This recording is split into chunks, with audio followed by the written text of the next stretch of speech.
안녕하세요.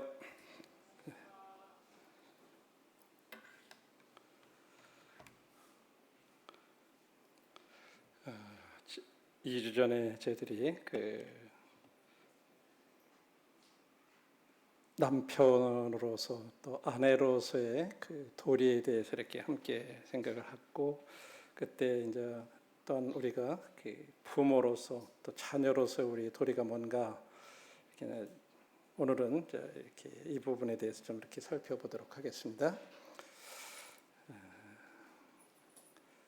하나님 앞에서 부모로서의 나의 책임이 뭔가, 이 부분에 대해서 한번, 우리가 물론 저희 생각 안 하고 이렇게 하는 건 아니지만 다시 한번 이런 부분들에 대한 말씀 안에서 하나님께서 부모로서의 나에게 주신 그 권위와 사랑으로서 이 주의 교양과 훈계로 자녀를 잘 양육해서 그 자녀들로 하여금 그들의 생애에서 하나님의 뜻을 이루는 가치 있고 영광스러운 삶을 살게 해주는 거다. 이게 우리 부모로서의 그 도리라고 하는 걸 이렇게 요약을 했습니다. 이 말 한마디 한마디를 참 이렇게 의미를 해볼 때, 나는 진짜 내 자녀들에 대해서, 물론 우리들이 다 자녀들이 잘 되기를 바라고 주님 잘 섬기기를 바라고, 근데 사실 또 그렇게 마음대로 잘 안 되잖아요. 우리 마음은 그런데,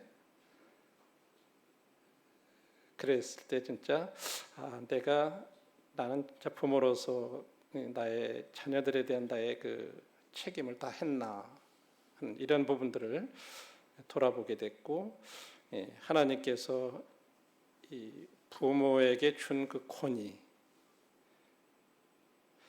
이런 부분들에 대해서 그냥 권위만 생각하고, 넌 왜만 내 말도 이렇게 안 듣고 부모를 무시하고 이렇게 생각하는 그런 어떤 경향, 진짜로 사랑으로 이 권위와 사랑이 잘 조합이 돼서 권위를 행사할 때 행사하고 또 사랑으로 보다듬어주고, 이것이 잘 조화가 돼서 아이들을 양육을 하되 내 철학과 내 방식대로 아이들 이렇게 하는 게 아니라 주의 교양과 훈계로서 양육하는 것. 그래서 이제 그들의 생애 가운데서 하나님의 뜻을 이루어 드리는 그런 가치 있는 삶을 살아갈 수 있도록 해주는 것, 이게 부모의 진짜 도리다. 근데 우리는 오늘날 이런 것 대신에 어떻게 해요? 애들 가외시키고 하고 시키고 다 시켜서 세상적으로 잘 되고 성공하고 그래서 애들이 좋은 학교 가고 좋은 직장 가고 그러면 부모로서 도리 다 했다. 우리 때로 그런 생각을 하잖아요. 세상의 가치관은 그래요. 우리들은 주님 안에서 그러지 말라고 말씀하고 있고, 말씀 가운데서 이 부모의 도리를 이렇게 말씀하고 있는데, 첫 번째, 부모들은 자녀를 노엽게 하지 말라고 하는 거예요. 그리고 두 번째, 자녀들을 이해하고 자녀들을 훈계하고 말씀으로 가르쳐라. 말씀을 가르치라고 하는, 이 말씀을 가르치는 거, 이것이 크게 구체적으로 이제 그런 큰 목표가 이제 자녀들이 하나님의 뜻을 따라서 살아가도록 그렇게 하려면 구체적으로 어떻게 해야 되느냐. 그랬을 때 여기 네 가지를 이렇게 말씀하고 있는데, 여기 에베소서 6장 첫 번째로 자녀들을 노엽게 하지 말라 그랬을 때, 에베소서 6장 4절에 보면 아비들아 너희 자녀를 노엽게 하지 말고 오직 주의 교훈과 훈계로 양육해라. 또 골로새서 3장 21절에도 너희 자녀를 노엽게 하지 말지니 낙심할까 함이라. 두 말씀이 똑같이 자녀들을 노엽게 하지 말라고 이렇게 말씀하고 있는데, 하나님이 자녀들이 부모들에 대해서는 어떻게 하는 것을 참 많이 말씀하셨어요. 근데 부모가 자녀들에 대해서 해야 될 일에 대해서는 아주 간단명료하게 딱 이 두 마디로 얘기하세요. 너의 자녀들 노엽게 하지 말고 주의 교훈과 훈계로 양육해라. 왜? 또 이 자녀들이 낙심하면 노엽게 하면 그들이 낙심하게 돼가지고 부모에게 순종할 동기를 잃어버리게 되기 때문이다. 이렇게 설명을 해주고 있어요. 왜 우리들이 자녀들을 노엽게 하지 말아야 되냐? 애들이 노엽게 되면요. 그래 맞아. 부모 말이 맞는 것 같아. 맞는데 그러면서도 순종할 동기를 잃어버리는 거예요. 그래서 노엽게 하지 말라는 거죠. 여기 그 노엽게 하다라고 하는 잠깐 죄송합니다.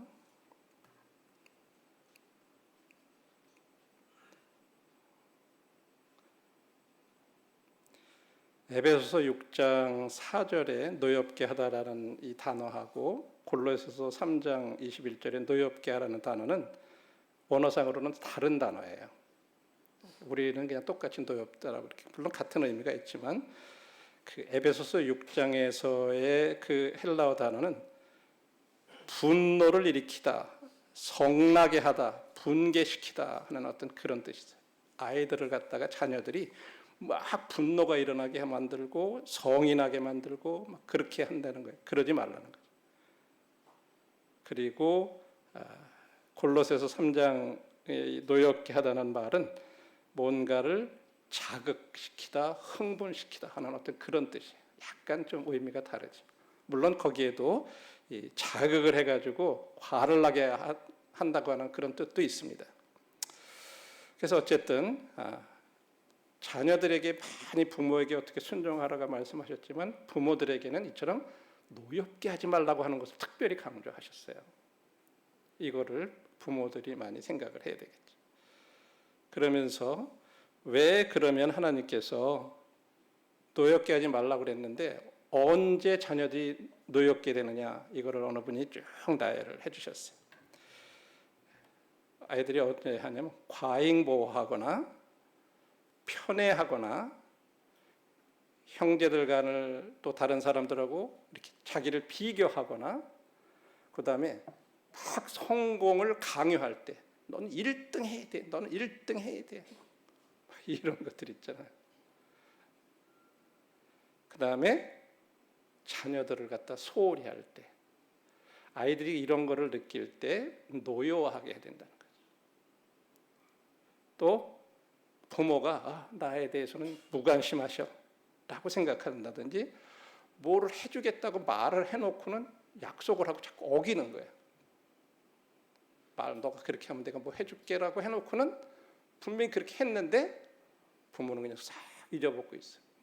기억도 못하는 거예요. 애들은 그럼 속으로다가 말은 저렇게 해놓고 자기는 말을 안 지키면서 우리들한테는 뭐 안 하면 뭐 해라 그랬다고 이러면서 이제 속에서 그런 게 생겨난다는 거죠. 그 다음에 부모가 마땅히 해야 될 어떤 희생을 회피할 때 부모들에게 분명히 그렇게 해줘야 되고 희생을 해야 되는데 그런 걸 자꾸 피해가려고 그래요. 그런 애들이 그걸 느끼면 놓여야 한다는 거죠. 그리고 자녀들을 갖다가 저주하거나 어떤 불길한 예언을 할 때 너 그렇게 하면 네 어떻게 될 줄 알아? 이런 식으로 뭔가 저주하거나 불길한 그런 예언을 한다든지 애들한테 이름이 있고 그런데도 별명을 이렇게 붙여가지고 계속 애를 부를 때 그런 별명을 가지고 막 그 비하하거나 이런 식으로 부르면 아이들은 노여워한다는 거죠. 특별히 주님을 잘 섬긴다고 하는 경건한 가정에서 나타나는 그 노여움의 현상을 이렇게 얘기했는데 아주 지나치게 엄격한 훈련을 하면 그래야 된대요. 막 주님 말씀대로 한다고 제가 그 케이스라고 생각해요. 제가 실패했어요. 이 부분에. 그 다음에 가혹한 엄벌을 할 때, 또 냉정한 비판을 할 때, 그 다음에 권위를 남용할 때, 이 네 가지가 특별히 그래서 일반 교계에서도요 목회하는 사람들의 자녀들이 많이 삐뚤어진다. 이제 이 아이들을 이런 식으로 노엽게 하기 때문에 너가 그렇게 하면 네 아빠한테 말이야 이 먹칠을 하는 건데 네가 이렇게 하냐 그러면서 이제 특히 앞선 리더들이 그러기 쉬운 거예요. 그래서 아이들이 그런 가정에서 자라는 아이들이 이런 것들 때문에 이제 노여해서 나는 죽었다 깨나도 난 우리 아빠처럼 그런 사람 안 될 거야. 난 교회에서 절대로 그런 사람 안 될 거야. 이런 현상들이 나타난다는 거죠. 자, 이런 부분들을 생각하고 두 번째로는 자녀들을 이해하라고 하는 거죠. 특별히 시편 51편 5절에 보면 내가 죄악 중에서 출생하였으며 어머니가 죄 중에서 나를 잉태하였나이다. 그러니까 어린 아이들의 경우는 자녀들의 경우에 우리들도 물론 그렇지만 죄성을 이해하라는 거예요. 애들이 막 쉽게 욕하고 아니요 뭐가 이상하게 애들이 어려서부터 시키지 않아도 아니오를 먼저 배워. 그렇죠? 아니요. 누가 시켜서 그래요? 근데 그 예보다도 아니오를 더 많이 해요. 이게 말씀대로 죄 중에서 나를 잉태했고 죄악 중에서 출생했다고 하는 거 우리들도 그렇잖아요. 우리들 속에도 우리는 지금 부모 돼가지고 다 안 그런 것 같지만 우리도 다 그런 어린아이들 거쳐서 자라나가지고 지금 부모 돼 있잖아요. 그런데 우리가 어렸을 때 그런 건 생각 못하고 지금 우리 자식들이 막 그러면은 그거 가지고 막 뭐라 그러는 거예요. 이래서는 안 된다는 거죠. 그래서 개성을 존중해주고 이 세상에 똑같은 사람은 한 사람도 없다. 다 다르다. 자식들도 다 태어나 다 다르잖아요. 장단점이 다 있고 그래서 그런 것도 존중해주고 그 다음에 아이들이 그 과정을 인정해 주라고 하는 거예요. 미숙한 과정. 고린도서 13장 11절에 보면 내가 어렸을 때는 말하는 것이 어린아이 같고 깨닫는 것이 어린아이 같고 생각하는 것이 어린아이 같다가 장성한 사람이 되어서는 어린아이를 버렸다. 이래가지고 어른들의 잣대로 우리 자녀들을 재지 말라는, 청량하지 말라고 하는 거죠. 어린 아이일 때는 말하는 것도 어린아이 같고 깨닫는 것도 어린아이 같고 생각하는 것도 어린아이 같다. 이 과정이라고 하는 거예요. 그러니까 그것을 이해하면서 그런 과정을 인정해주고 또 실수도 인정해주고 연약한 그런 부분들도 인정해주고 그렇게 하라는 거죠. 이게 이제 자녀들을 이해하는 거예요. 그다음에 이제 자녀들을 세 번째로 훈계하는 거는 아까 에베소서 6장 4절에 본 대로 앞에서는 노예하지 말라 그리고 이제 뒤에 말씀에 가서 보면 오직 주의 교양과 훈계로 양육해라. 이 앞에 왜 노엽게 하지 말라고 말씀하셨냐면 그렇게 하고 나면 그 다음에 주의 교양과 훈계로 양육을 못하게 돼 있어요. 이미 마음의 그 동기를 잃어버리기 때문에. 뒤에서 아무리 좋은 얘기해도 앞에서 이미 마음에 탁 닫고 있기 때문에. 그래서 앞부분이 그 말씀을 하신 거예요. 자녀들을 노엽게 하지 말아라. 그래서 이제 아이들이 일단 노엽게 되지 않는 그런 상태가 됐을 때 그 다음에는 주의 교양과 훈계로 양육하라는 말이죠. 그럼 어떻게 아이들을 어떻게 하는 게 주의 교양과 훈계로 양육하는 건가? 우리 이거 말은 참 이 말씀 굉장히 많이 듣는 말이잖아요. 주의 교훈과 훈계로 양육해라. 주의 교훈과 훈계로 양육해라. 근데 구체적으로 어떻게 하는 게 그렇게 하는 거예요? 어떻게 하는 게 그렇게 하는 거죠? 한번 우리 스스로 한번 거기에 대해서 우리 답을 해볼 필요가 있다고 생각해요. 이 말씀 많이 듣는데 진짜 어떻게 하는 게 주의 교훈과 이 교양과 훈계로 양육하는 건가? 거기에 대한 답이 여기 이렇게 요점을 해겠어요. 성경을 가지고 성경을 기초로 해서 일정한 지침을 가지고 그러니까 성경의 기초로 한 지침이 필요한 거예요. 근데 우리는 나름대로 뭐 세상에 여러 가지 자녀 교육에 대한 방법 이런 것들 저런 것들 뭐 좋은 프로그램 이런 거 많아요. 어떤 그런 걸 기초로 해서 할 수도 있어요. 근데 그것은 주의 교양과 훈계로 양육한 건 아니에요. 물론 그런 프로그램 중에도 그런 원리가 비슷한 것들이 있는 건 맞아요. 근데 그렇지 않은 부분들도 있어요. 그래서 그런 일정한 지침을 가지고 계속해서 반복해서 훈련하는 거예요. 그리고 격려하고 그다음에 애들이 잘 이해하지 못하는 그런 무지한 거 있으면 깨우쳐주고, 때로는 그렇게 해서 어떤 지침을 주고 이것을 벗어나면 너가 혼나는 거야 라고 했을 때는 또 그 채찍을 하고, 이런 방법이 바로 주의 교양과 훈계로 양육하는 거라고 하는 거죠. 그래서 채찍으로 지도하는 거하고 처벌은 다른 거예요. 처벌이라고 하는 것은 잘못에 대한 형벌이고 과거의 행위를 다루는 거예요.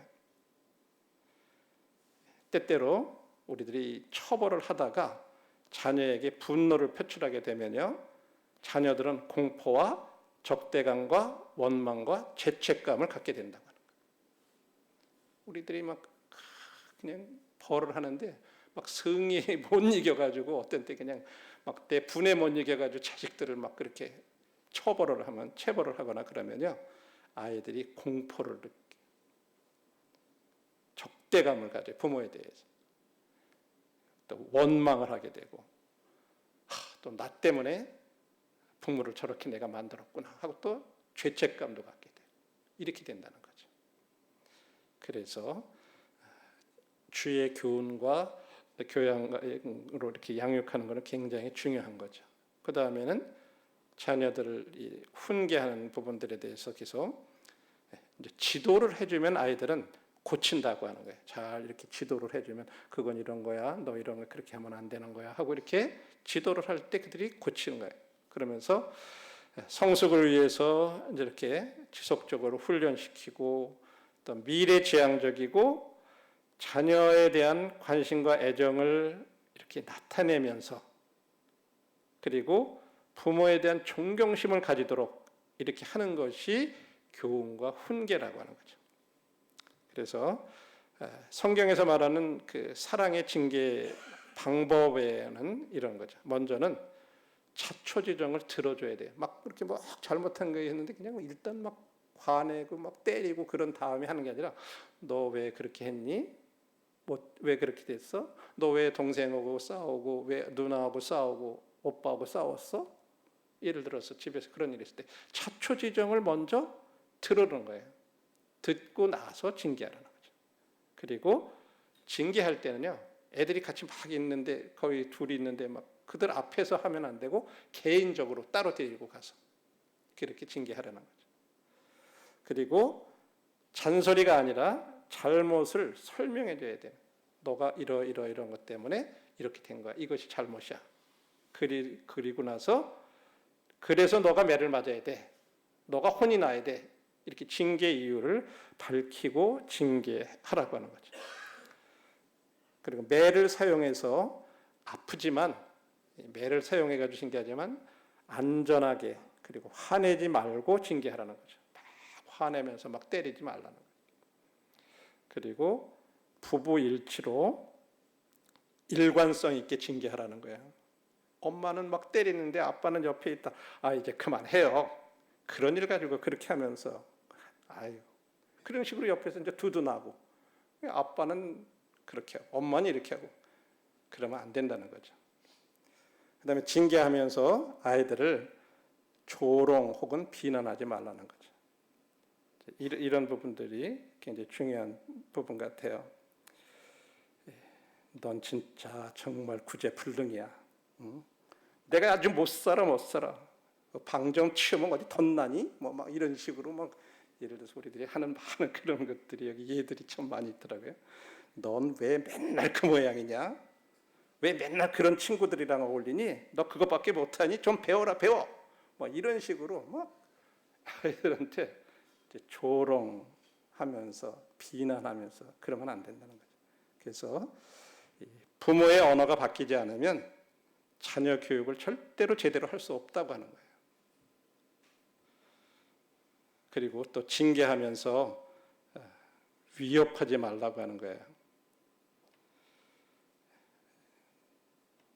여기 아주 이런 그런 이상한 말들이 많이 소개되어 있지만 좀 소개하기가 좀 그래요.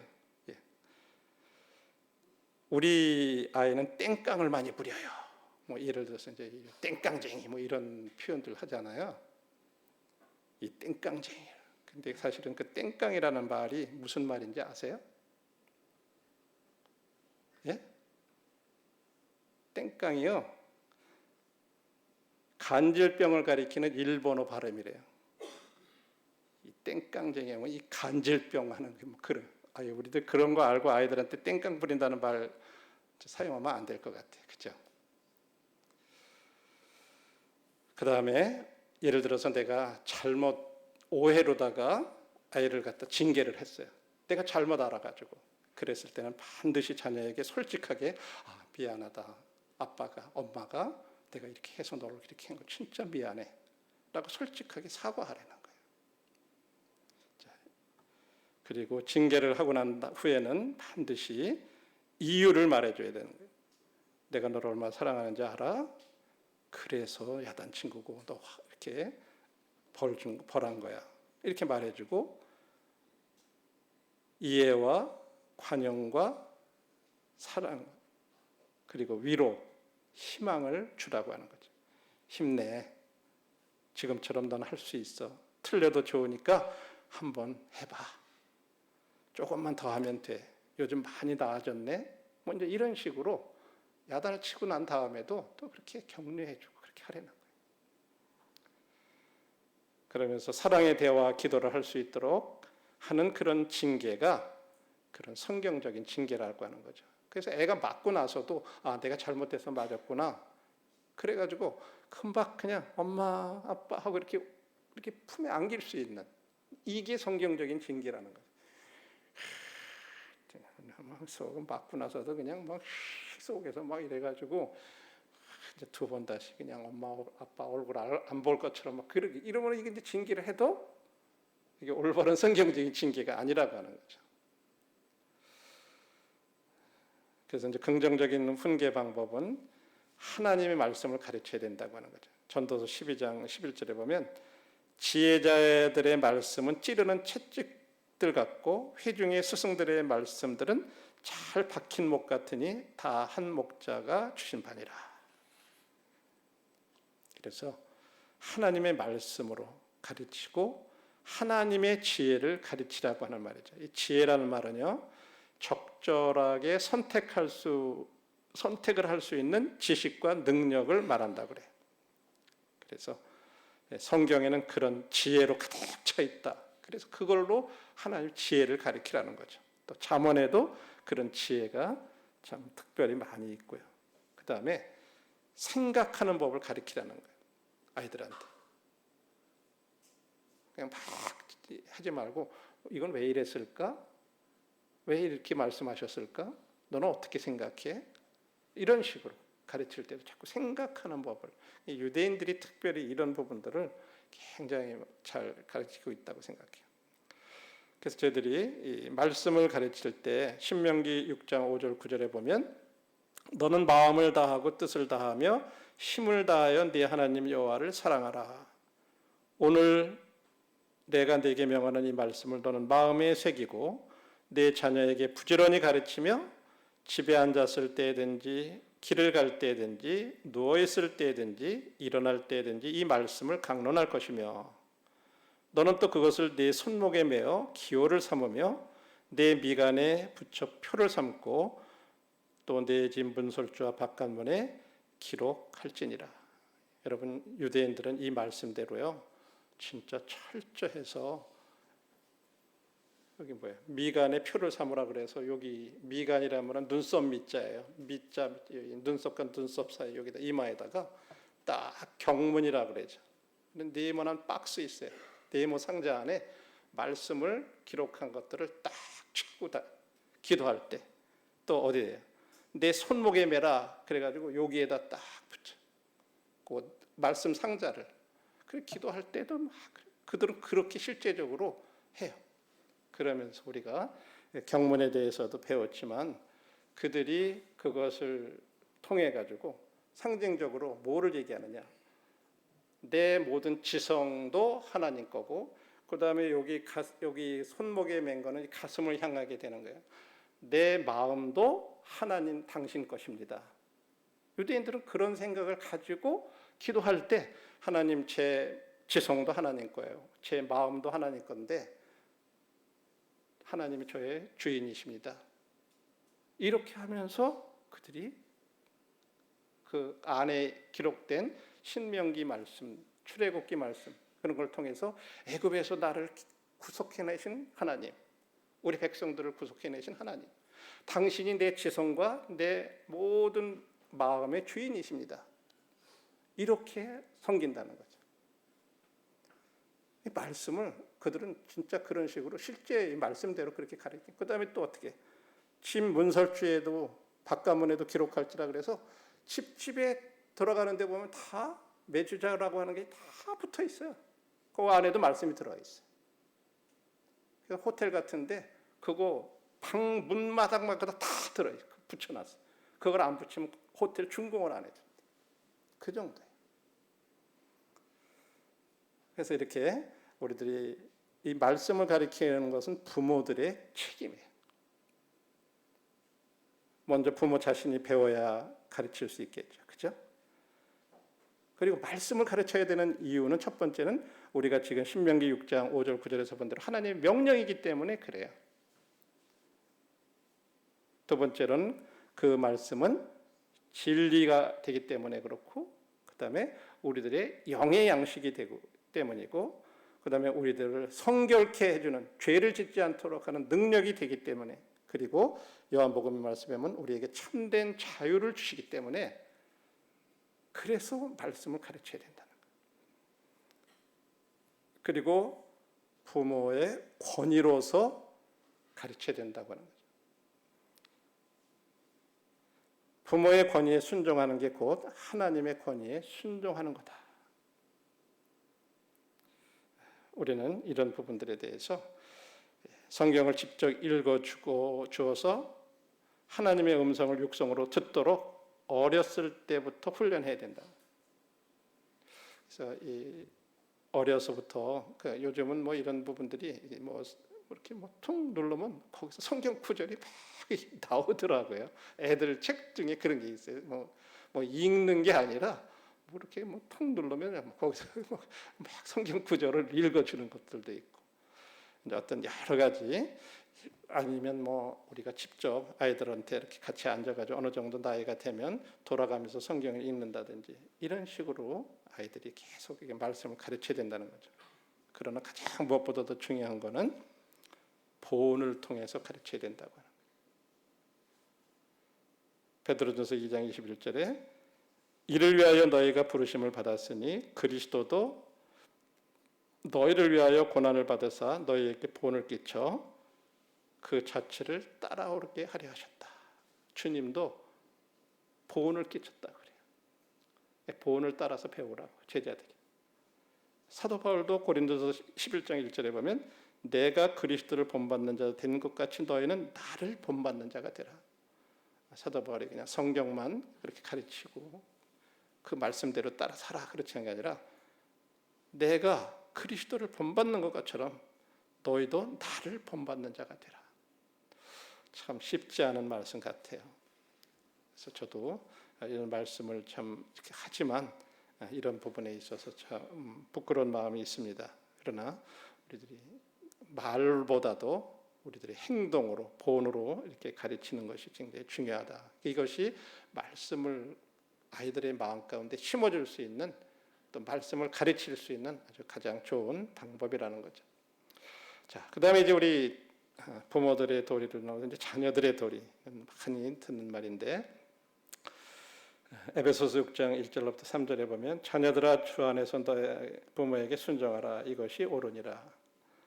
네 아버지와 어머니를 공경하라. 이것은 약속 있는 첫 계명이니 이로써 네가 잘되고 땅에서 장수하리라.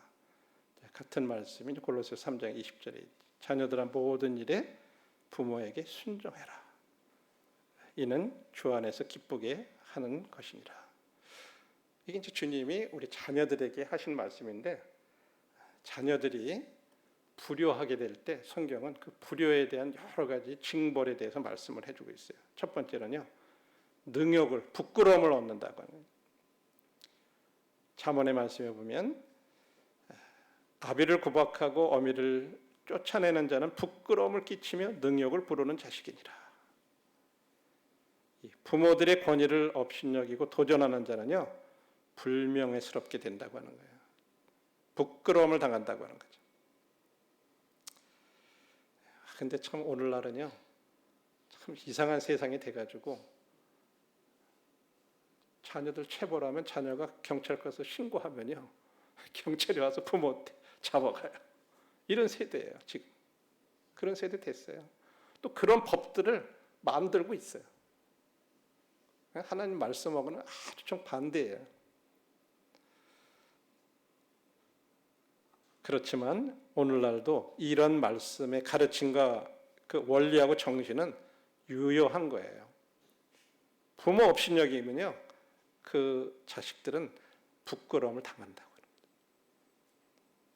그 다음에 더 나아가서는요, 죽임을 당한다고. 다시 말해서 하나님이 개입하시는 거예요. 부끄러움 당하면은 그래도 살아는 있잖아요. 하나님이 개입하시면 어떻게 돼요? 신명기 21장 18절부터 20절에 보면 이런 말씀이 있어요. 사람에게 완악하고 패역한 아들이 있어 그의 아버지의 말이나 그 어머니의 말을 순종하지 아니하고 부모가 징계하여도 순종하지 아니하거든 그의 부모가 그를 끌고 성문에 이르러 그 성읍 장로들에게 나아가서 그 성읍 장로들에게 말하기를 우리의 이 자식은 완악하고 패역하여 우리의 말을 듣지 아니하고 방탕하며 술에 잠긴 자라 하면 그 성읍의 모든 사람들이 그를 돌로 쳐 죽일지니 이같이 네가 너희 중에서 악을 제하라. 그리하면 온 이스라엘이 듣고 두려워하리라. 무섭죠, 그렇죠? 부모 말 안 듣고 술 좀 부리고 막 행패 부리고 그러면요, 그 자식 장로들 앞에 끌고 가서 그런 자식이라 그러면 사람들이 돌로 다 쳐서 죽이라는. 그래서 다른 사람들이 어휴, 야, 부모 말 안 듣고 이러면은 나도 죽는구나 하고 알게 그렇게 하라고 그렇게 말씀하셨어요.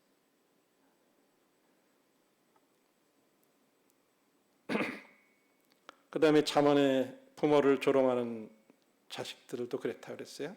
잠언 30장 17절에 보면 아비를 조롱하며 어미 순종하기를 싫어하는 자의 눈은 골짜기의 까마귀에게 쪼이고 독수리 새끼에게 먹히리라. 무서워요. 불순종이. 부모를 조롱하면요. 근데 부모를 저주하는 것.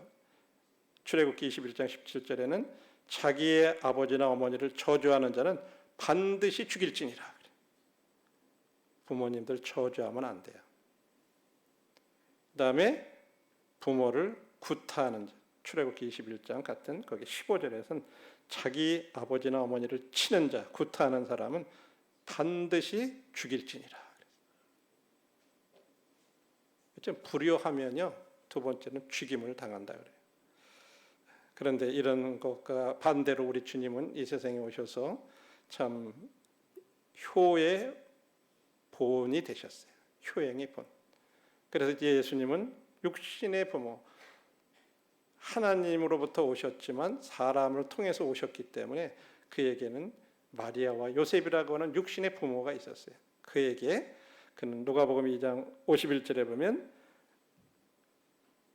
그가 예수님이 함께 그 부모들하고 내려가서 나사렛에 이르러 순종하여 받드시더라. 그래. 어린 시절부터 예수님께서는 이렇게 부모에게 순종한 것을 볼 수가 있고, 그 다음에 이제 많은 사람들 앞에 드러나기 전에 공생의 전까지, 직전까지는 부모를 이렇게 잘 집에서 공경했던 것을, 공양했던 걸 볼 수가 있어요. 마태복음 13장 55절에 보면 이는 그 목수의 아들이 아니냐, 그 어머니는 마리아, 그 형제들은 야고보, 요셉, 시몬, 유다라 하지 않느냐. 그래서 이 목수의 아들, 아버지 요셉이 목수였을 때 그 아버지를 갖다 막 돕고 이랬기 때문에 사람들이 목수의 아들, 목수의 아들 다 알아본 거예요. 잘 부모님들 이렇게 공경했다고 하는 거죠. 그리고 마지막으로 우리 주님이 십자가에 달리실 때까지도, 순간까지도 어머니에 대한 그 관심과 배려를 이렇게 가지셨던 분이에요. 요한복음 19장에 보면 십자가 곁에 그때 그 어머니하고 이모하고 다른 마리아하고 막달라 마리아하고 이렇게 서 있었을 때 예수님이 자기의 어머니와 사랑하는 제자 요한이 옆에 이렇게 서 있는 걸 보시고 자기의 엄마한테, 그 마리아한테 여자여 보소서 아들이니이다, 이렇게 그 모친에 대한 그런 것들이 이렇게 나타내. 여자여 보소서 아들이니이다. 또 그 제자를 보면서 내 어머니다. 왜냐하면 이때는 이미 요셉이 세상을 떠난 때. 내 어머니라. 그때부터 그 제자가 자기 집에 모셨다. 그래서 전승에 의하면 요한이 에베소 지역으로 갔을 때 이 마리아를 에베소까지 이렇게 같이 가서 그곳에서 이렇게 봉양했다고 하는 그런 전승들이 있어요. 그래서 이제 사도 요한의 기념 교회가 에베소에 가면 그래서 있어요. 거기까지 이렇게 가서 그 마리아를 섬겼다라고 하는 그런 것들을. 그리고 뿐만 아니라 세상의 육신의 부모님들에게만 그렇게 하신 거 아니라 예수님은 아버지 하나님의 뜻을 잘 받드셨던 분이라고 하는 거죠. 그래서 세상에 오실 때에도 내가 아버지의 뜻을 행하러 왔나이다, 이렇게. 그 다음에 세상에 오셔서도 아버지의 뜻을 주님이 행하셨고, 그 다음에 이 세상에 오신 목적대로 아버지의 뜻을 성취하신, 그래서 세상 사람들을 다 구속하시는 그런 일을 십자가에서 마치신 그런 걸 볼 수가 있죠. 그래서 우리들이 자녀의 도리는 세 가지로 우리가 이렇게 요약해 볼 수 있죠. 하나는 부모를 공경하는 거예요. 출애굽기 20장 12절에 내 부모를 공경하라. 그리하면 내 하나님 여호와가 네게 준 땅에서 네 생명이 길리라, 이렇게 말씀하시고 있고, 두 번째는 부모에게 순종하고, 아까 우리 이미 에베소서 6장 골로새서 3장 읽어본 말씀이죠. 그리고 세 번째는 부모에게 보답하는 것.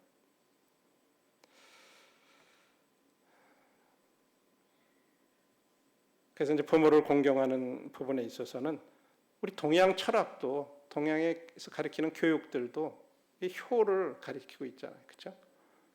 이건 성경에서 가리키는 것과 일치하는 그런 부분들이에요. 그리고 여러분들이 아시는 대로 10계명의 제5계명이 바로 부모에게 효를 행하라 하는 계명이에요. 그래서 여러분들이 출애굽기 20장 3절로부터 17절을 쭉 보시면 거기 10개의 계명이 나오는데 1계명부터 4계명은 하나님과 관계된 계명이라면 5번부터 10계명은 대인관계에 관한, 사람들과의 관계에 관한 그런 계명인데, 대인관계에서의 첫 번째가 뭐냐면 부모를 공경하라고 하는 거예요. 다른 사람들의 관계 속에서 제일 우선순위가 부모를 공경하는 거로 이렇게 말씀하셔요. 그렇게 되면 이것이 약속 있는 첫 계명이다, 이렇게 말씀했어요. 에베소서 6장 2절 3절에 보세요. 내 아버지와 어머니를 공경해라. 이것은 약속이 있는 첫 계명이다. 계명은 계명인데 그걸 잘 지키면 어떻게 해주겠다고 하는 약속이 딸린 그런 계명이라는 거예요. 부모를 공경하는 것이. 어떤 약속이요? 네가 잘되고 땅에서 장수하리라. 그러면 부모 잘 섬기면 그냥 오래오래 백수한다는 말인가요? 백살? 그 말은 아니에요. 장수라는 개념에 대해서는요, 하나님께서 나에게 정해 주신 그 수명을 다 한다는 말이에요. 우리 각각 사람들이 다 있어요. 근데 어떤 사람들은 하나님이 이렇게 정해놨는데 자기가 막 엉뚱하게 해가지고 단병하는 사람들이 있어요. 이런 사람들은 장수하지 못한 거예요. 자기에게 정해진 그 삶을 다 살지 못한다는 말이에요. 무조건 오래 100살을 산다 그러는 말씀이 아니에요.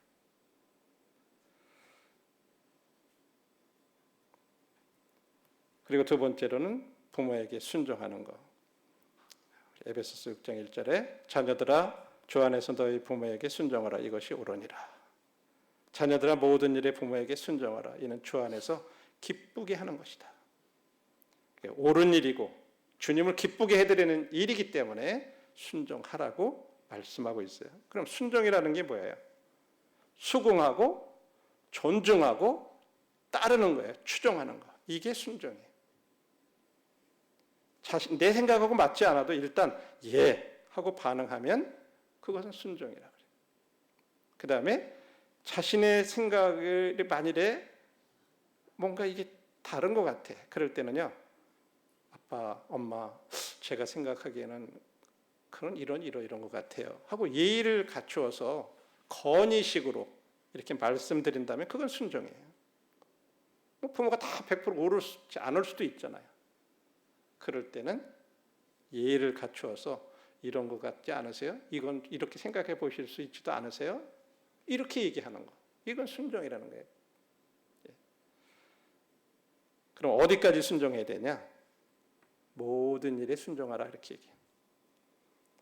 순종은요, 하나님의 명령이지 선택사항이나 고려사항이 아니라고 하는 거예요. 내가 해도 되고 안 해도 되고 그런 옵션 그런 게 아니라고 하는 거예요. 단 부모님들이 하나님 말씀에 어긋나서 너 신앙 버려, 너 믿으면 안 돼, 뭐 어떤 이런 것들이 있을 때 주 안에서 순종해야 된다. 그럴 때는 때로 핍박을 받아요. 믿지 않는 분들이 부모님들이 그렇게. 그러나 대부분의 경우에는 대개의 경우에 어떤 신앙의 문제가 아닌 다른 것들에 대해서는 우리들이 부모에게 순종해야 된다고 하는 거죠. 순종은 아주 당연한 거예요. 당연한 거. 왜? 자식으로서 마땅한 거고 아까 보면 마땅한 일이고 주님을 기쁘게 하는 거기 때문에. 그 다음에 부모에게 순종하는 것은 곧 부모의 권위를 주신 하나님께 순종하는 거라. 순종은 진짜 당연한 거예요. 그래서 하나님께서 순종하는 자에게 아까 말한 대로 복을 주시는데 땅에서 잘 되고 땅에서 장수하는 거. 우리가 안녕이 잘 행복이라고도 그러죠. 그다음에 아까 말한 대로 장수의 복을 누리게 된다고 하는 거죠. 자기 명을 다 산다는 거예요. 그리고 세 번째로 해야 될 일이 뭐라 그랬죠? 부모에게 보답하는 거. 디모데전서 5장 4절에 보면 부모에게 집에서 효를 행하며 부모에게 보답하기를 배우게 하라. 이것이 하나님 앞에 받으실 만한 것이다. 우리는 뭐 교회에서 뭐 활동하고 전도 막 열심히 다니고 그거는 하나님이 받으시는 거라고는 잘 생각했는데 집에서 부모님 말씀 잘 듣는 거 하나님이 받으시는 거라고 생각을 못해요. 집에서 잘하는 게 하나님이 받으시고 기뻐하시는 거라 그렇게 생각하면 교회에서 내가 무슨 활동하고 봉사하는 것처럼 똑같이 그런 가치가 있게 생각하면 얼마나 우리가 더 잘하겠어요. 부모님들한테. 그렇죠? 자매님들 설거지가 주님의 일이라고 생각하세요? 그렇게 생각 안 하니까 막 힘들고 이거 해도 끝이 없고 아침 먹고 점심 먹고 설거지 저녁 먹고 이건 내가 평생 이렇게 해야 돼? 이렇게 하면 얼마나 힘들어요. 근데 주님이 설거지도 주님의 일이다. 만약 그렇게 말씀해 놓으셨다면 여러분들은 어떻게 생각하고 하시겠어요? 짜증나게 그거 해. 그런 생각 안 하죠. 성경이 그렇게 집안일을 잘하며 그 중에 설거지 들어가는 거예요. 청소하는 거, 집 깨끗이 하는 거. 그거 다 주님의 일이에요.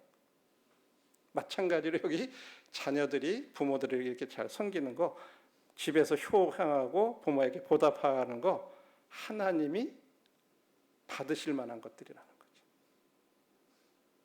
그래서 우리들이 부모에게 보답하는 거, 구원받게 하는 거, 그래서 구원받게 하시기 위해서 우리들이 부모를 위해서 기도하고 또 복음을 우리가 전할 수 있으면 전하고 아니면 내가 못하면 다른 상담할 수 있는 사람도 주선해 드리고 이렇게 해서 부모님들이 구원받게 되면 아마 그것이 가장 큰 효일 거예요. 부모에게 해줄 수 있는. 네, 두 번째로는 부모님의 뜻을 따르는 거.